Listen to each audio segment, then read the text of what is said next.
People binge shows all the time. Girls like ourselves devour them.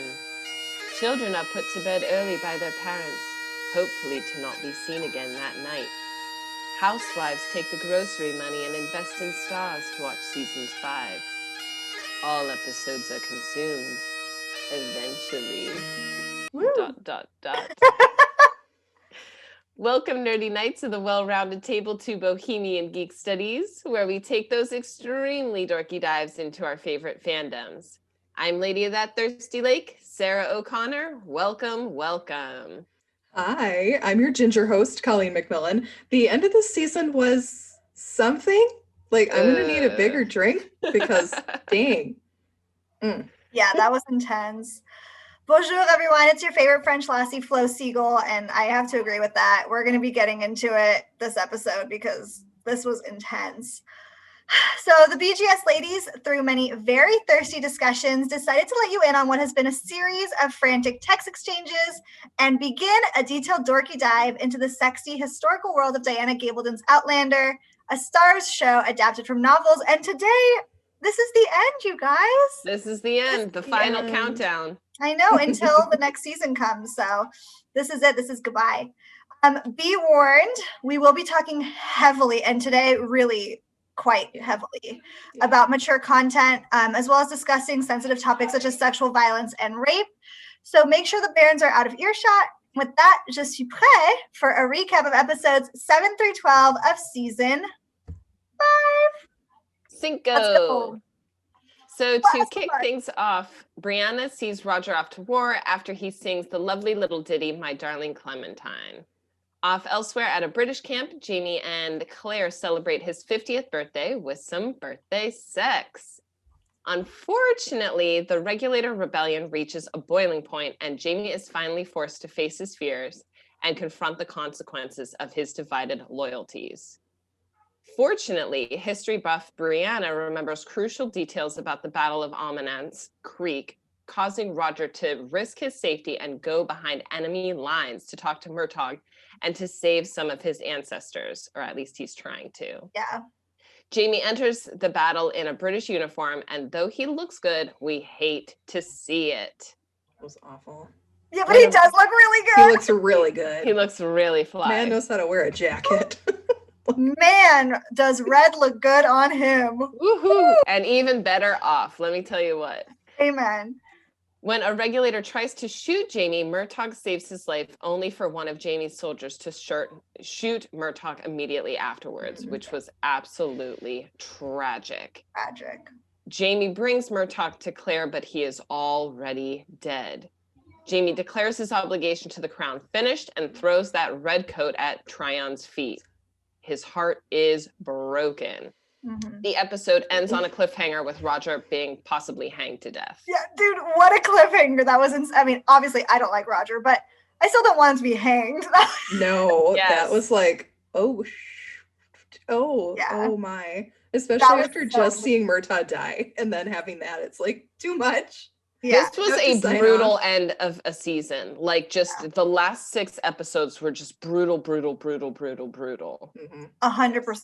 Very strong, but still just like getting punched in the face every single episode. Yep. Was not super fun. Oh man. Yeah, after all of my crying and having to take a break from watching that episode, next up, the Frasers are forced to come to terms with all that has changed in the aftermath of the Battle of Almanance. Roger was hanged. Mm-hmm. Whoopsies. At the hands of Governor Tryon, who wasn't paying attention. He was just like, yeah, hang some people. It's fine. That seems great. But he survived. He got his hand kind of up in the rope, so it didn't break his neck, and he didn't completely choke. Oh, but he is seriously traumatized, and his vocal cords are damaged. Yeah. Much of the episode focuses on his pain and the recovering from the hanging. In fact, this was also another tough look. When Marsley tries to like kind of up his spirits by reading his tarot cards, Roger's card keeps coming up the Hanged Man. So bad. Rough. Awkward turtle. Stop. Just don't do this anymore. Naturally, Brianna tries to help him heal physically and mentally, but it's going to be a long battle. The episode was incredibly sad.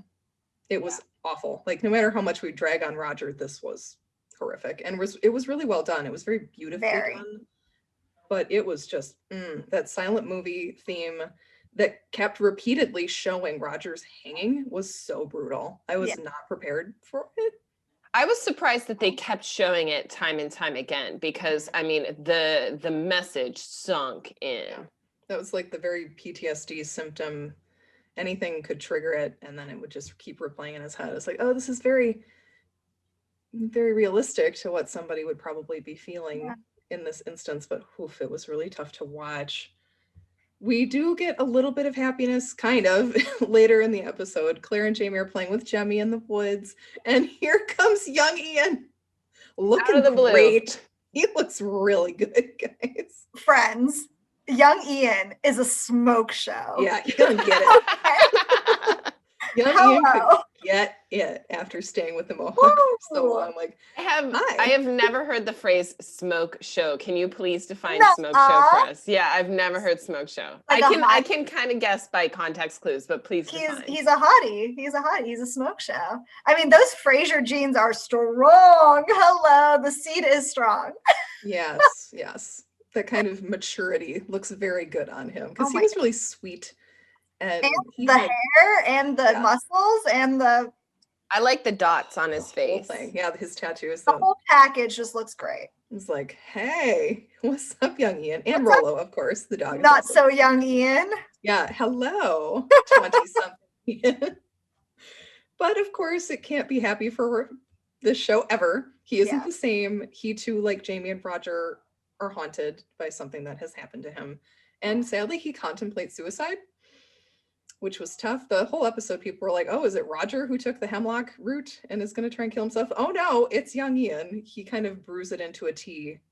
And Roger, luckily, thank you, Roger, coming through, just comes in and full on soccer kicks that tea kettle out of the fire. It's like, yes, because young Ian would have died.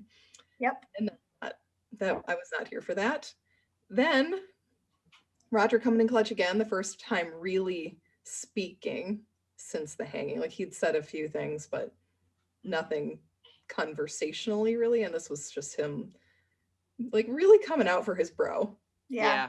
We have experienced something awful and we can help each other here.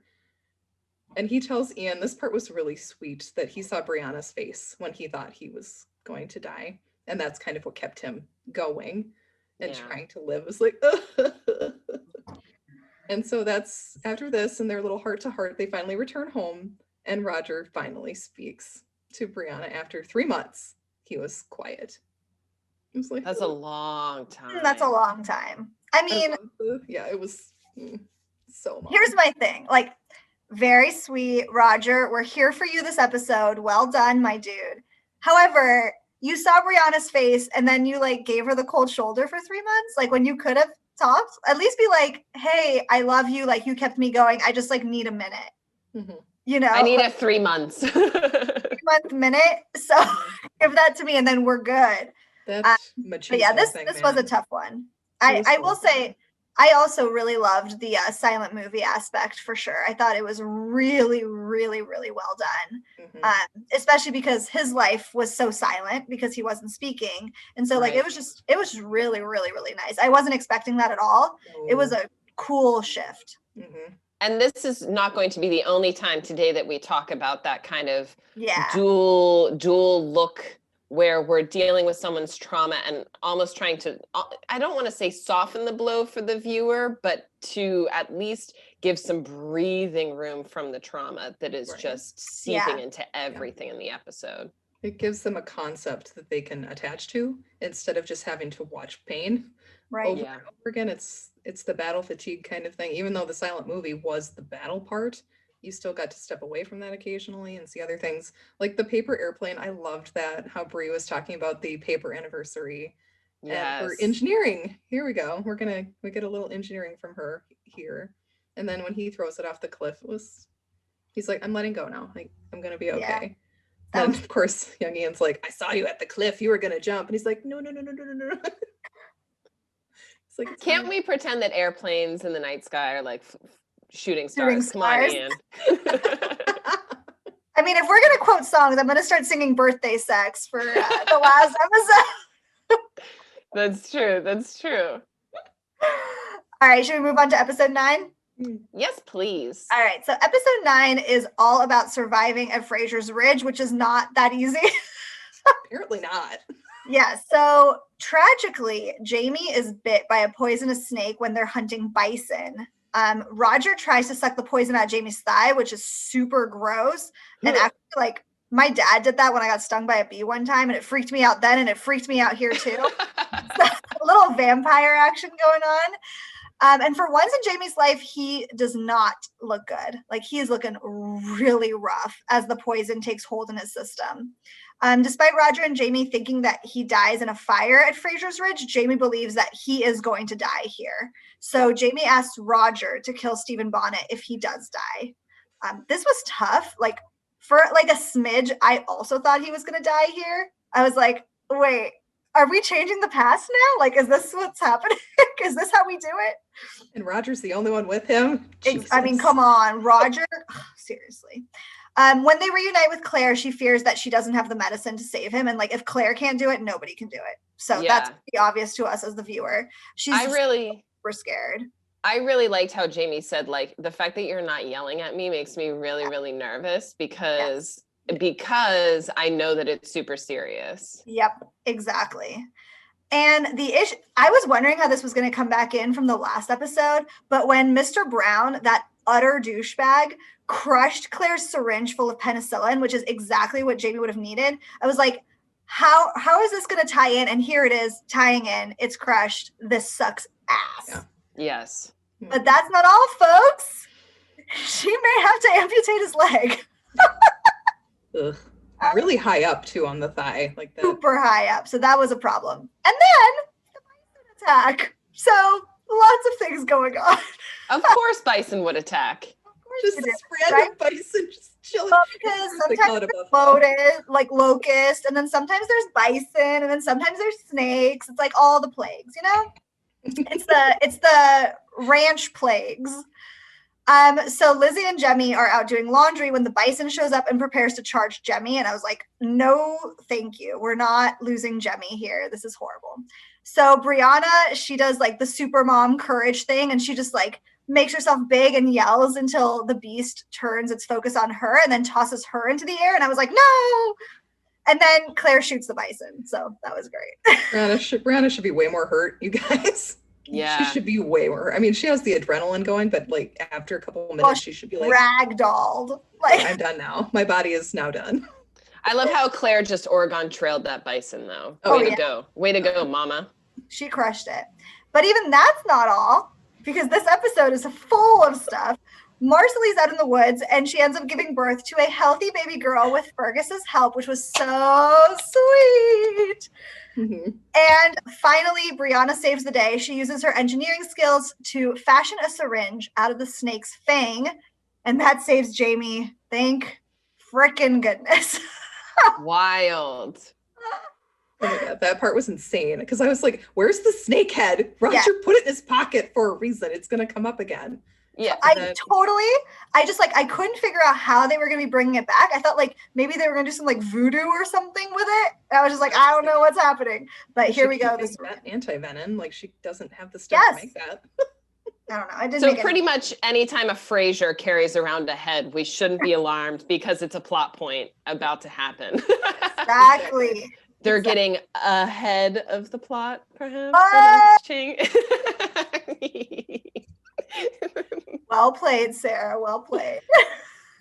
Well, next up is one of our least favorite people. Stephen Bonnett continues conspiring to get his son back from Brianna with Forbes. Meanwhile, Jamie has fully recovered from his snake bite and they head to Wilmington to meet with Bonnett. But things go wrong and Bonnett doesn't show up. Instead, he sends some of his associates, aka henchmen, that are unable to give the Frasers any information about where Bonnett may be. Meanwhile, Claire and Brianna are busy trying to get a new syringe made in town because, I mean, snake fangs can only cut it for so long. On the beach, Bonnett arrives to talk to Brie about, quote unquote, their son. He, of course, holds Claire at knife point and knocks her unconscious. She awakens to discover her daughter has been freaking kidnapped. none of which happens until the 6th book, and Bree wakes up to a nightmare, as do we. She's being held hostage by her rapist who wants her to teach him how to be a gentleman so that he'll fit into society better when he, Bree, and Jemmy apparently move into River Run. What the bleep is Do you this want to man talk thinking? about it now? I want to talk about it now. White man like, with a lot of confidence. Like, That's all we big need. pause. Let's talk about it now. This was insane sociopathic behavior. Yes. Like, this was so scary. So scary. Like, I mean, as women, I feel like one of our biggest fears, just like as a people, is to be kidnapped by a man and held hostage and like have to do crazy things. And this was crazy. Like, he is her rapist. She has intense trauma with this man. She has his child from a rape. And here he is basically saying, like, we're going to be a family, whether you like it or not. And you are going to be doing this for me and teaching me how to do like all this like normal stuff. Like, basically teach me how not to be or not act like a sociopath. Yeah. And she's just like, what? You just knocked me out and brought me here and you raped me. Like, man, this was really scary. I did not know how she was going to get out of this. Me neither. Well, and he's even scarier than Black Jack, because Black Jack was always menacing. Always. Yeah. Stephen Bonnett puts on that face, like the sweet face. And Bree she's still on edge, but she thinks that she's kind of fooling him a little bit. And it's like, girl, do not let your guard down for a second just because he looks like that. Like, well, there was one instance where Blackjack Randall like lured Claire into thinking maybe he had turned over a leaf before he like kicked her in the stomach and all that stuff. With his soft-spokenness. Yes. So that it reminded me of the same kind of thing. Like, he is a snake who still has his head on his shoulders. Like, he is something that needs to be beheaded. Right. And Bonnett plays on his vulnerability too. Like, he uses that story about the men trying to kill him. So he kind of looks vulnerable, and it's like, no, don't fall for that. Don't do it. He's just a scary dude, because he's like the kind of guy who's going to be like, I love you. We can be together. We can have everything at River Run and be a family.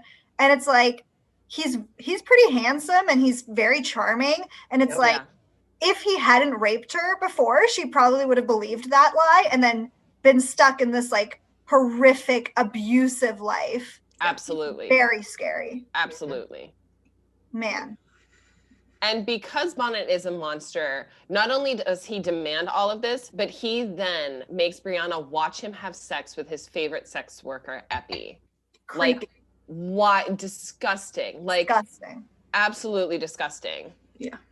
Meanwhile, Forbes arrives at River Run to ostensibly help Jocasta because she wants to give money to her family while she's still alive, which is absolutely great. My grandma says the same thing, like giving with a warm hand. But Forbes doesn't like this because he and Bonnett agreed that Forbes would get 20% of her valuables. So he tries to kill Jocasta by suffocating her with a freaking pillow. Unacceptable. Unacceptable. It's a bad habit. Stop it. The whole time I was like, Ulysses, where are you? Ulysses is going to mess you up. Like, where is he? And thankfully, Ulysses does come in and saves the day by killing Forbes quickly. Wrecks him. Yes. And he calls Jocasta by her name instead of mistress, which was very, very sweet. Like, he loves her. You can totally tell. Yeah. Now heading back to Jamie and Claire, who head to the brothel to get information on Bree's whereabouts. They earn Epi's trust by fixing her hip, and Jamie and Claire are just able to save Brianna from human trafficking. Again, like Stephen Bonnett's depths, no bounds. There is, anytime you think that you've reached as deep as it could go, he gets it one level deeper. And it's all in one freaking episode. They save her from human trafficking in the nick of time. Finally, unfortunately, Bonnett is convicted and sentenced to die by drowning, which is one of the worst ways to die, in my opinion. Yeah, he deserves it. Yeah. However, Brianna shoots him in the head before that can happen, leaving us with Roger's question, quote, was that mercy or was it to make sure that he's dead? Something that Brianna does not answer. And I think we all know the answer. I think it's both. I think it is both, but make sure that he's dead. Yeah.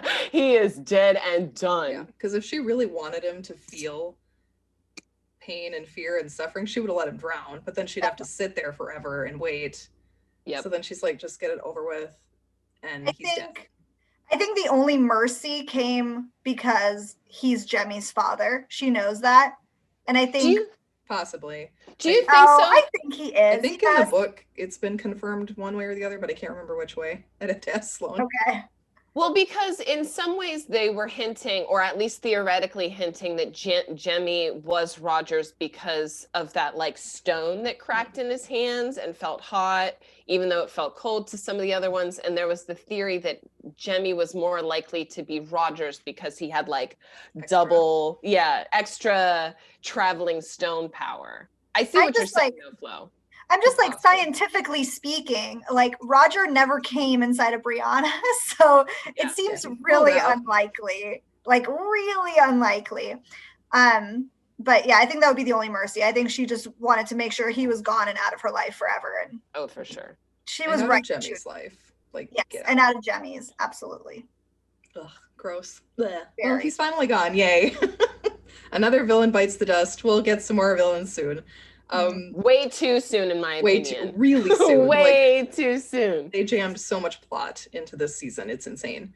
We just talked about this a little bit. We finally learned that Jemmy can travel because he's playing with that stone with young Ian, and he's like, "This is hot. Like, please, Uncle Ian, take this back. I don't want it anymore."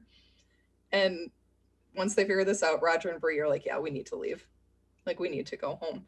And Jemmy can talk too, which is of course really cute. But, you know, mysteriously, Claire, Roger, Bree all touch the stone. It's hot. Jamie and young Ian touch it, and it's cold. Yeah. So now we have confirmation that Jamie cannot travel either. Which so Claire is not leaving here ever. Which again, return all the way back to season 1. Who was that guy then creepily staring at Claire? Right. Who was that lurker? Some other traveler. Some other traveler. I think about this literally every day. Yeah, who was it? He could have been Roger, depending on, because I know he gets like into a time travel snafu where he goes like to the wrong place or something. Like, why would he be dressed like a Highlander? That's a good question. Another Sloan question. He's staring at Claire. What a creeper. Yeah. He's so creeps. He goes with another guy, so I think it could be that other dude, but once again, I'm not sure about the creeper aspect. Still weird. Maybe season 6 will solve it. Yeah, it's gonna be Jamie somehow for sure. It has to be. It has to be. I would think so. Like, why else would it be kind of weird like that? Yeah. Oh man. But the time traveling buzzing also happens, so we know like then everything is going to come into place for once and for all. And we said maybe it's because time traveling powers are strong, like really strong within Jemmy, which suggests that Roger is the daddy, maybe, hopefully. Probably not, but hopefully. And then Ian, this is one of my favorite parts that has happened on the show. I love when they reveal to someone who Claire really is. Yeah. I think it's always so powerful. Like Murtaugh took it like a champ. He was like, "Oh, you're a time traveler? All right." It doesn't matter. And Ian's kind of the same way. He grows really suspicious about the stones and Auntie Claire's powers. They finally tell him the truth. And Ian, he's like, "Okay, this sounds fine. Like, you're not a witch, but can I also time travel?" Yeah, so sad. And they're like, that's not how it works. We think that it's hereditary and there's no way that you could possibly do it. Which is really sad. He puts his hands on the stones later in the episode, and it's just like, all he wants to do is go back and change something. We don't really know what happened yet with his love with the Mohawks. Something awful happened, and we don't know yet. Yep. But he obviously wants to go and try and change things, and he just can't. So once Bree and Roger kind of make their decision that they're going to leave really soon, it sets off this chain reaction of tearful goodbyes. Like, so many goodbyes in this episode. So many. Including our lovely John Gray. Every time he shows up, I'm just like, "Hey, John, what you doing in this episode?" He's heading back to England to help William become a better Earl. And he's taking Ulysses with him. So thank you, John Gray, for saving Ulysses, because he would be killed even if he saved Jocasta from a murder. Totally. See, and I was kind of surprised by that. I mean, I don't know all of the rules from back then, but there was that exception when a slave saves someone's life. But not from another white man. I guess. Jeez, especially Louise. one that's powerful, like Forbes was. There's like, you would have been hanged. No matter what. So like Jocasta's blind. So like she's a tough witness. Yeah. That's very true, Flo. Right. That's very, very true. So like not only is she blind, but she's a woman and it's back then. Yep. Mm-hmm. They probably would have been like, oh, you're just confused. Ulysses was trying to kill you and Forbes tried to save you. Right. Because they wouldn't have evidence that that he wanted her fortune anyway. Totally. Yeah. It just wouldn't have worked out. So thank you, John Gray. Awesome. And then he gives Jamie this really cool portrait of Willie. Like, oh, and it's like he grows older and he looks more like you. Like, so sweet, so sweet. Which leads Jamie to tell Bree about her half brother. Like so much truth telling and spilling of the beans this episode. Like everybody's coming clean. I kind of liked that. A lot of these secrets don't do any good in the end. I mean, yes, you have to kind of keep the secret that you're a time traveler, but young Ian proves that he's trustworthy and that he loves his family enough to just get past it, which he does. Yep. I did love this part. Their final dinner, she makes peanut butter and jelly sandwiches. And I was like, they look good. Like those look really good. Jamie, of course, is like, the F is this. He's cutting it with his fork and knife.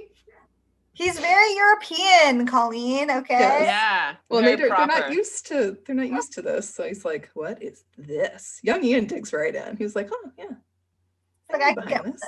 Yeah, this is delicious." But then it's time for traveling through the stones, which Roger, Bree, and Jemmy do. Though it's unclear when or where they arrive because Roger states ominously, "What's the devil?" Yeah. I was like, "Oh, is there a road nearby or something? What's happening?" And finally, just because Stephen Bonnett is gone doesn't mean those Fraser Woods baddies are done. They back. The Browns. I knew these people were going to cause trouble. Yeah. Like the instant they showed up, I'm like, this is not going to be good. In a really terrifying scene, they kill Claire's patient who's just there like getting a checkup done and he tries to protect her and they kill him. And then they freaking knock out Marcelly, who's pregnant. Again, running at him with the scissors. Always pregnant. Yeah, Marcelly's always pregnant. She tried to defend Claire, which was awesome. Yeah. Like, get after it, Marcelly. Yep. And then they kidnap Claire. And then from our foreshadowy lighting of the beacons from the beginning of the season, Jamie runs up to the ridge and lights the fiery cross, calling his bannerman to his aid. Yep.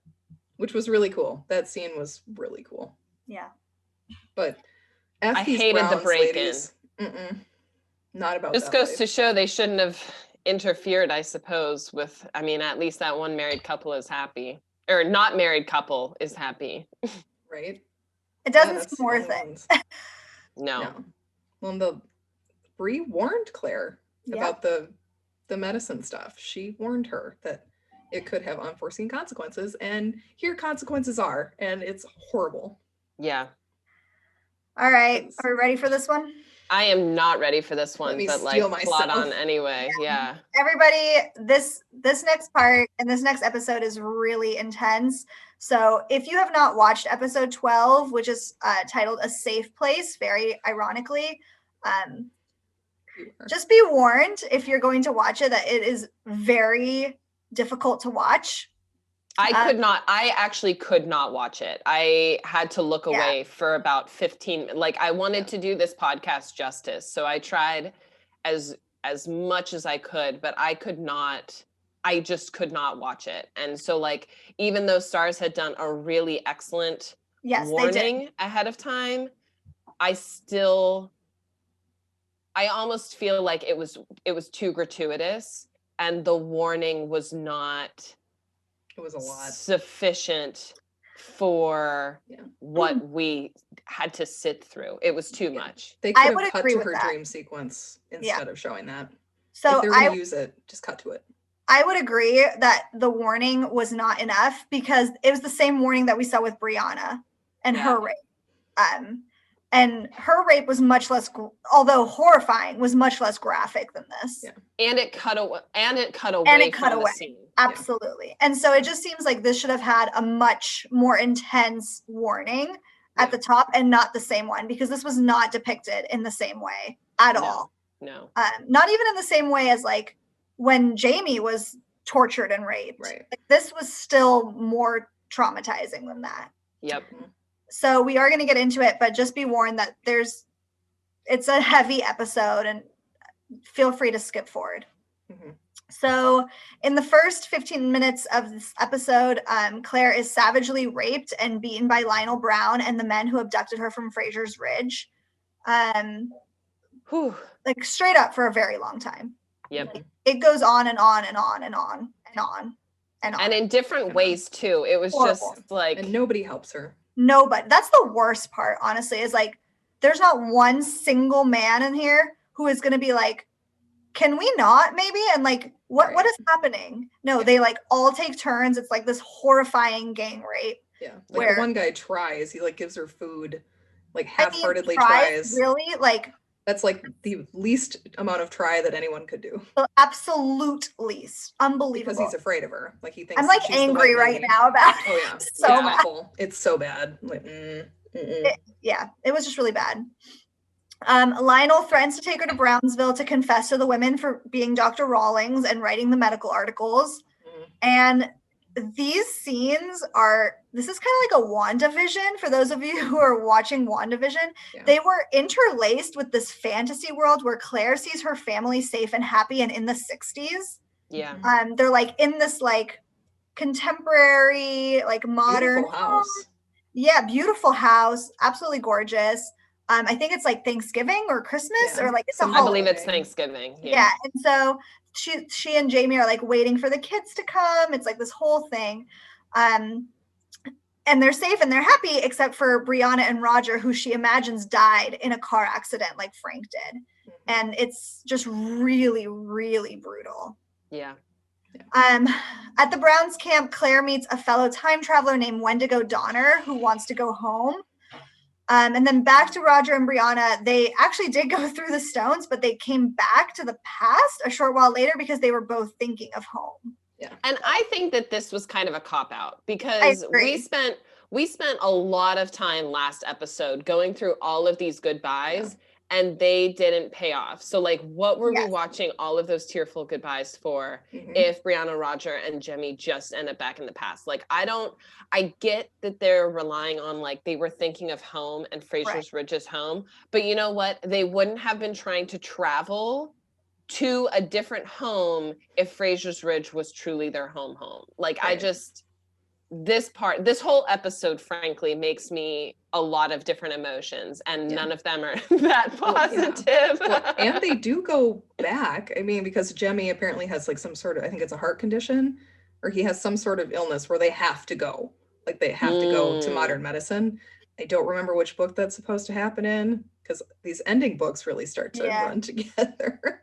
Yeah. But yeah, they do leave. I don't remember exactly what happens with everything, but also like this is kind of an issue for what's happened before with the time traveling. Like Claire was not thinking of home when she went to the past. Like that's not how it's been shown to work in the show.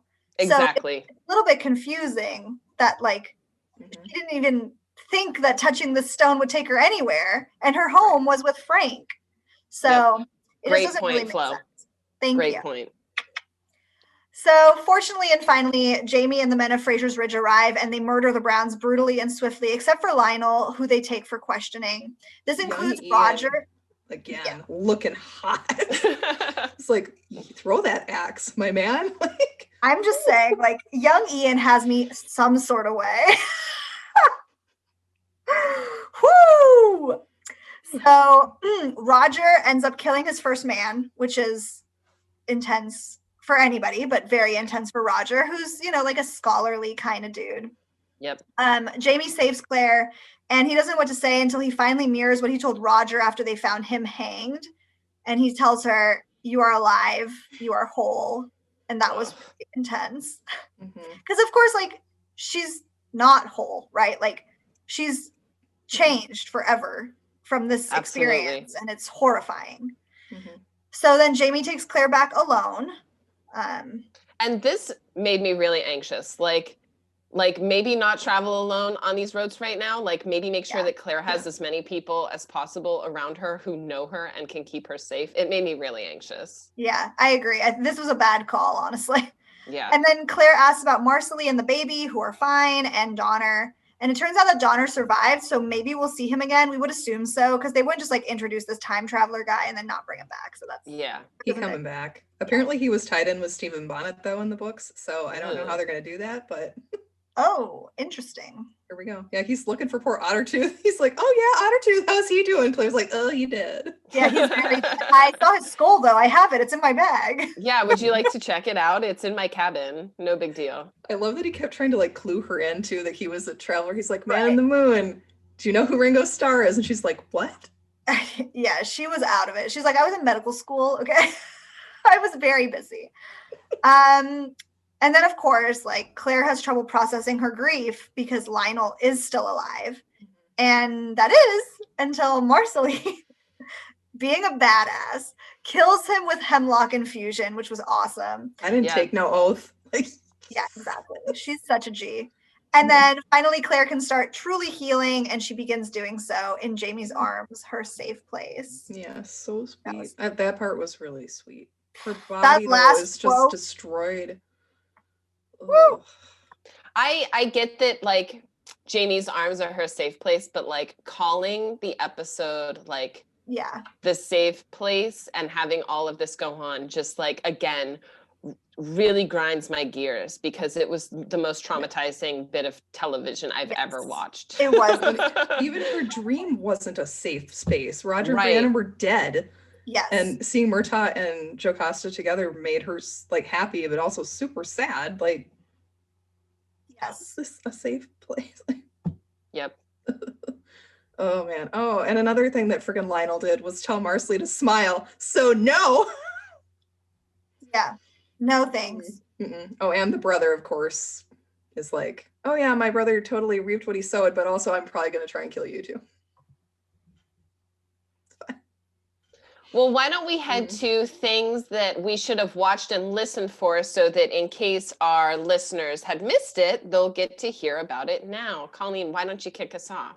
Yes. So the two songs that stood out in these episodes were Oh, My Darling Clementine, which is adorable and made Roger cry when Bree sings it.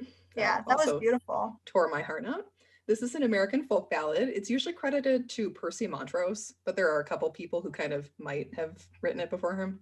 It's a pretty somber song about a man who loses his lover Clementine to drowning. And I was like, oh, bye, Stephen Bonnett. Like, drowning, Stephen Bonnett's gonna drown. Like, good tie-in, Outlander. And then the other song, which was also super like dreamlike and somber, is Never My Love, which plays during Claire's vision. Like, it keeps playing on a loop. She puts the record on and it keeps playing. It's a 1967 song by The Association. And it was a super great choice. It kind of was sad, but it also made you mellow out a little bit when you went into her dream sequence. You're like, okay, it's this familiar music, probably a song she likes and associates with being safe. Mm-hmm. And so that, but then still like, they tried really hard to balance, but it was such a hard episode to do that. Yep. Well, moving on to all of those Easter eggs in Claire's dream world. First and foremost, we have a brightly colored abstract painting of their home inside of it.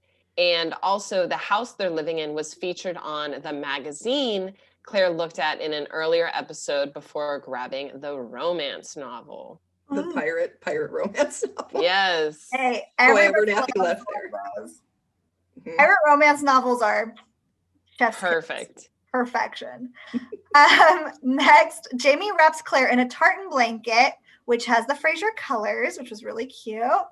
The orange that we see is from Claire's visit to the king in season 2 Paris arc, which was cool.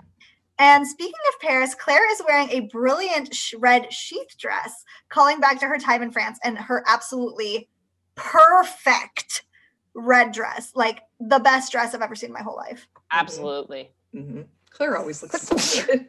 Bless you. Thank you. She always looks so good. Like, girl, in your fantasy dreamscape, you looking good.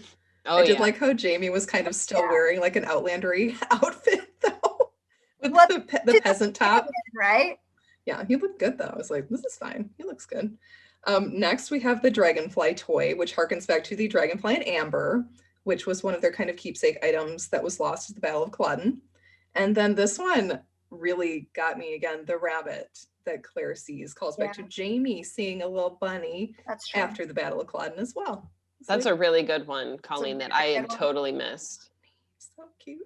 One that I didn't miss that I really loved is in the series premiere of Outlander. So talk about a blast from the past, like way from the beginning. Yeah. Claire admires vases through a shop window in Inverness, Scotland, in her narration, and she reveals, quote, "I wanted nothing so much in the world as to have a vase of my very own," implying that buying one symbolized the beginning of a long and settled life.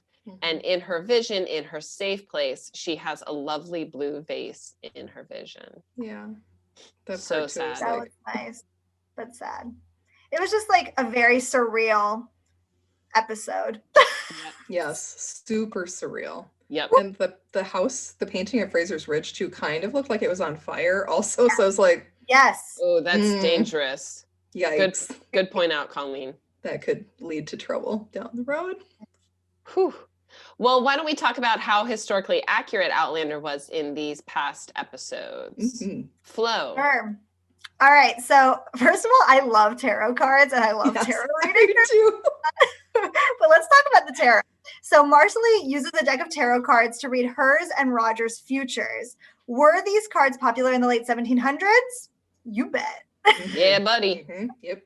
The widespread use of tarot cards for divination only took off in the late 1700s when Frenchman Jean-Baptiste Alliette, you're welcome, everybody. That was gonna say, ooh. Yeah, I was gonna hold on. Let me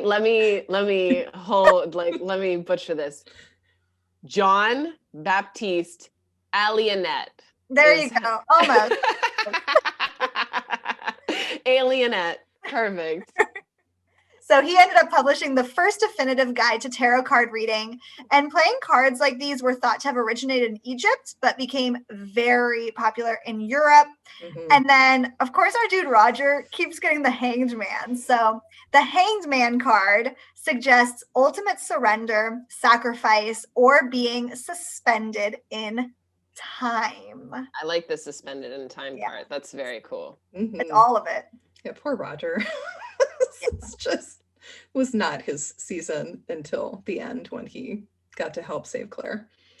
All right, and then next we have the Battle of Alamance, which took place on May 16th, 1771. It was the final battle of it was called the War of the Regulation. Not really a war per se, but what are you going to do in the colonies? This was a rebellion in colonial North Carolina over issues of taxation and local control, and was considered by some to be kind of the opening salvo of the American Revolution, which Bree does talk about right before the battle and whether they should stop it.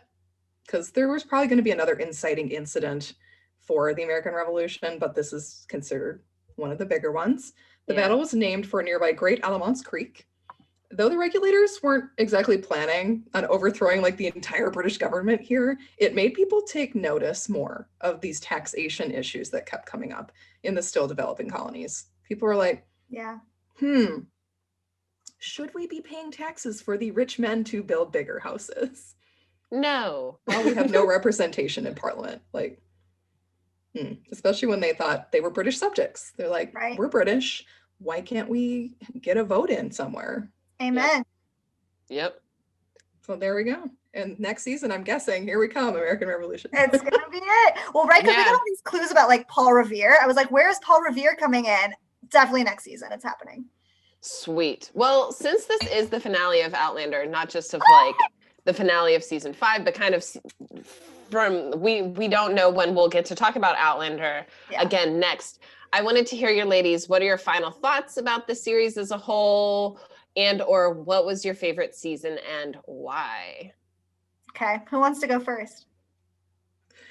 I can. I think I've got a good idea. Okay.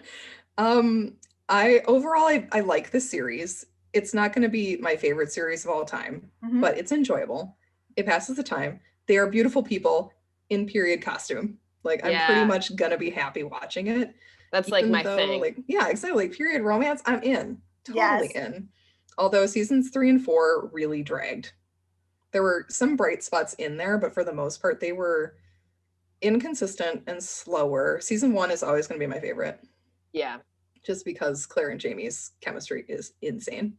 Yep. And then I think season 5 is actually up there just because of how well they handled a lot of these really difficult elements. Wow. And since I haven't read the books, I'm not as a stickler for timeline issues and stuff like that. Although I can see why people would be like, excuse me, this is like 2 books, trying to cram 2 books into one season of television. Yep. I think that the acting really upped in season 5. Like, everybody was bringing it. I think Murtagh and Jocasta's scene together when she basically breaks up with him is one of the best acted scenes in the entire show. That's a very good point. Yep. It was so good. Like, these 2 actors just bringing it and slaying every single line and just like making me sob. Like, this is so good.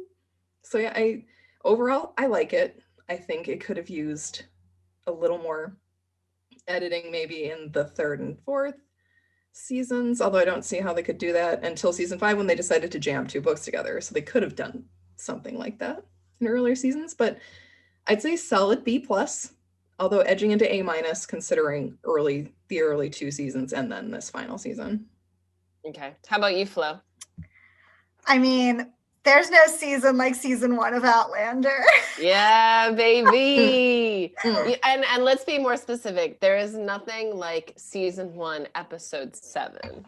Is that their wedding? The wedding. I believe episode 7 is their wedding. The wedding night is the most perfect thing I've ever seen on my television. It is beautiful. It's romantic. It's hot as F. Yes. I'm all about it. So I would say season 1 by far. I did love season 2 in Paris. I thought that was really beautiful. But I have to say my favorite quote actually comes from this season. Wow. Do you guys want me to read it to you? Yes, of course. Please. Okay. And I think like I need it like on a thing like in my house. But it's when Jamie and Claire are out on the porch. I think it's this season. It might be the end of last season, but I think it's this one. When Jamie says, when the day shall come that we do part, if my last words are not I love you, you'll ken it was because I didn't have time. Yeah. And that it's is just from like, this season, yep. This season. I'm dead right now. And she's like, you better have time. Yeah. I mean, it was just like, it was so foreshadowing, right? Because like, he's definitely about to go to war. Yeah. I mean, obviously he is going to like this small war, but he's about to head into a bigger war. And they've been apart for so long and they had left each other so abruptly at that time. Yeah. That it's just like, he didn't have time to say everything he wanted to say. And it's like, you guys need to have time now because I'm going to die. So yeah, I'm really looking forward to season 6. I'm super excited about it. I think it's going to be great. American Revolution stuff is really fun. It's going to be really good. I can't wait to be back with you girls and talking about it. Yeah, I'm very excited. I think some of my favorite highs happened in season 2 because it was like fun and lighthearted, even though war was still supposed to be going on. I mean, the Bonnie Prince Charles was hilarious. Yes. What a hilarious actor. You believed in him, even though you believed in the character, let me say, instead of believing in his cause. And he was just a total pleasure to watch. And the monkey and the costuming, everything about season 2 in France, I thought was top notch. I did not want to look at my phone at all. I wasn't terrified to look at the screen of it being too dark or too depressing. Right. But I think there is just something total magic hour about season 1.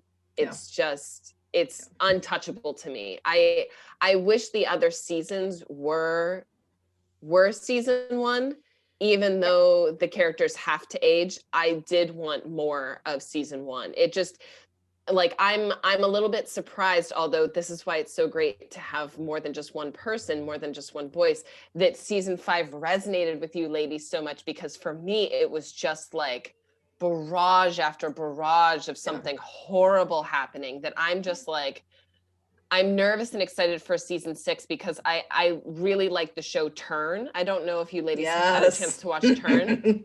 So I'm kind of hoping that season 6 feels a little bit like Turn, because I really enjoyed Turn and thought they did that time period and the costuming and all of that really, really well. So fingers crossed for Viva the Revolutions. Talk about hot people in a period drama. Like, dang, everybody's so hot. There's hot people? Wait, I've got to watch it then. Okay. There's hot people on Turn. George Washington is a smoke show. Like, full on ginger smoke show. I'm like, hey. Tio, ginger?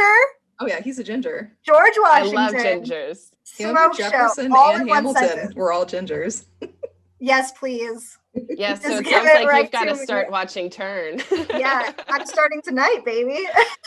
Flo's head has been turned. It's so good. I love the bad guys on Turn. Excellent. That's actually another really good point. Since we're wrapping up Outlander now, are there any other shows that you can recommend to our viewers to watch for something totally lighthearted, more teen-ish drama? But I love it. I love the show Rain. It's totally for young adults, but I love Rain. I also really, really loved, for another timepiece with excellent costuming and a really great, strong female protagonist, is The Great. It's about Catherine the Great when she was very young. And I think you can find that on Netflix. I think you can find both of them on Netflix. Excellent. I mean, obviously the Tudors, you can find them at my house on DVD. So just come over to my house and come watch them. Oh, Flo, The Tudors is sublime. It's top up there. Trying to think of what other period pieces I've seen lately. Not that many. So I'm just gonna keep rewatching The Tudors. Yeah, that's a good call. I would say that The Tudors is kind of like Outlander in that it really, really peaks super high. And as Henry gets older, I mean, the sex can't be as good. Let's just be honest. Yeah, once he gets past Anne Boleyn, it is great. My earbuds are popping out because I'm smiling so much. That's the problem. That's the truth of it.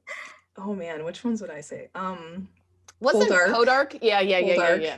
Hot. Another not Hobbit. He's a dwarf in the Hobbit movies.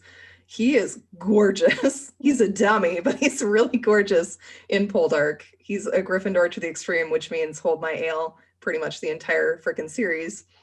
And the woman who plays his wife is awesome. Another ginger. She's stunning. She's sassy. I love it. And then also North and South is really good. It might still be on Netflix. It's also a period drama set in England. And that is Richard Armitage, who is also in the Hobbit movies as Thorin Oakenshield. And he is smoldery AF on this series. It's like the will they, won't they period drama. Oh, and then also The Spanish Princess is very good. That's the third one, right? With White Queen and third White one, Princess. I think. I've seen The White Queen, which I really enjoyed, and I've seen Spanish Princess. I have not seen, I think the third one is called The White Princess, but I could be wrong on that. I have not yet seen that one, but the other two I can speak on and say that they are great. Excellent. Sweet. Well, I hate to end it, but I think that's where we'll leave it for today. To let you all know, our next project is going to be Rebels, Star Wars Rebels. We are really, really, really excited about it. It is an excellent show, one that you can watch with the kids, although I'm not sure yet if we're going to have our podcast kid friendly or not, but the show itself is definitely worth watching with the kiddos. So thank you so much for being with us, and come back next time when we start our journey in a galaxy far, far away, but still close to our hearts. Remember that you can enjoy us in our podcast or YouTube format. Either way, please subscribe and leave us 5-star reviews because they really do help. Remember also that you can check out our website at bohemiangeekstudies.com, where you can watch all of our episodes, enjoy Colleen's book corner where she's reviewing Star Wars literature. And you know what? You can also contact us through email and social media. And as always, keep telling other nerdy knights to join us because it really does help. Until next time, we'll see you in a galaxy far, far away, and keep those episodes streaming. Thanks so much, everyone. Bye, everybody. Guys. Oh, man. That was We so good. did it. Woo, woo, woo, woo, woo. That was really good, ladies.